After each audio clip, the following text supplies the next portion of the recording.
these are real things, and this is reality. It's not like in Mormonism where you had to put your faith in Joseph Smith.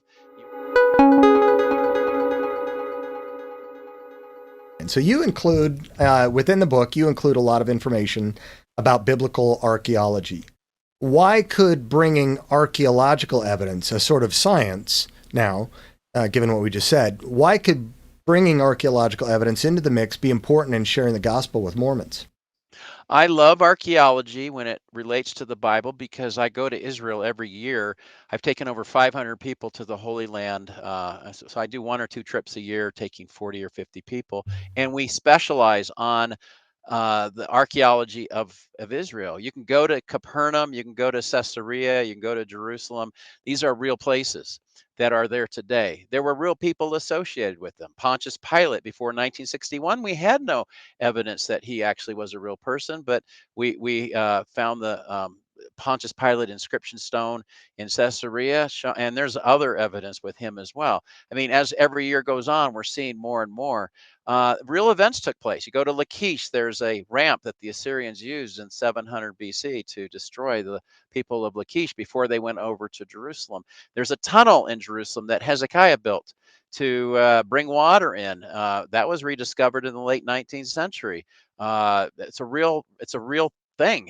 And so when we take a look at the Bible, I spent 2 of the 10 chapters just on the Bible because of Article 8 in Mormonism says that if that the Bible is true as far as it is translated correctly. Of course, you and I know that they don't mean translated, they mean transmitted. But when a person is thinking about leaving or does leave, so often they have been poisoned against the Bible. So I'm going to have to establish that the Bible, when we come to the manuscript evidence, when we come to the historical evidence, and we come to the archaeological evidence, these are real things, and this is reality. It's not like in Mormonism where you had to put your faith in Joseph Smith.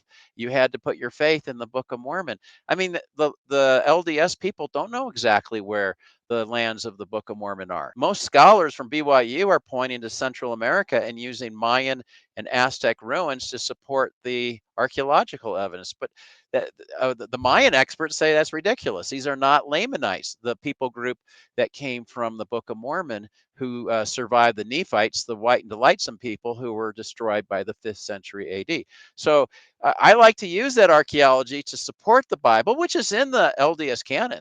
In Mormonism, they do have the Bible, the King James Version, as far as it's translated correctly, the Book of Mormon, Doctrine and Covenants, and Pearl of Great Price. But when you take a look historically at what the Bible is versus what the Book of Mormon is, there's no comparison. That's why I really do like to use my information that I've gathered Yeah. over the years, because I mean, I've been to Israel, I think 14 times Wow. now, and been to these sites, putting my feet on the ground on sites that are real places. Yeah, amen. I went over there, it was probably about 5 years ago. And following that, I was absolutely amazed. I had some of our staff over there. We were looking at planting a chapter at Tel Aviv. Wow. And we participated in an excavation right in the Kidron Valley. Oh, wow. And we looked outside the tent, and right up the hill from us was the BYU Israel campus.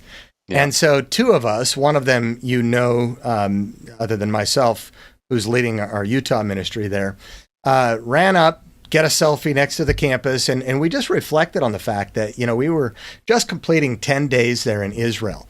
And this place is a veritable sandbox for biblical archaeology. I mean, Every member of our team found some artifact from, the 6th century on within 1 hour.